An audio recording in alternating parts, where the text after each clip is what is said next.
మానసిక రోగుల్లాగా భక్తి వ్యభిచారం చేస్తున్న వాళ్ళలాగా ఈ సాయి ఫకీర్కి చీరలు కట్టి అమ్మవారి వేషం వేసి దసరా నవరాత్రుల్లో పూజ ఏమిటి? ఈ సాయిబాబా భక్తుల యొక్క వరుస చూస్తుంటే మాకు చాలా కోపం వస్తుంది. మీరు సాయిబాబాని ఒక అవధూత అనుకుంటే ఆ అవధూత అనుకుని పూజ చేసుకోండి, తప్పులేదు, దాన్ని ఎవరు కాదరు. కానీ మాకు మనోభావాలు ఉండవా? కొన్ని వందల సంవత్సరాల నుంచి మేము పూజ చేస్తున్నటువంటి మన యొక్క ధర్మం, మన పూర్వీకులు, మన తాత ముత్తాతలు పూజ చేసి అభిషేకాలు చేసినటువంటి శివలింగాన్ని తీసుకెళ్లి సాయిబాబా పాదాల దగ్గర పెడతారా?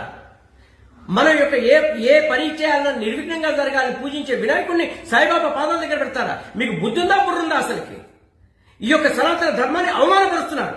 ఎక్కడ ఫకీరు, ఎక్కడ మహాదేవుడు? ఈ నవరాత్రుల్లో ఆయనకు చీర కడుతున్నారు, మీరు కూడా చీరలు కట్టుకుని తిరుగుతారా ఊళ్ళల్లో? బుద్ధుందా, జ్ఞానం ఉందా?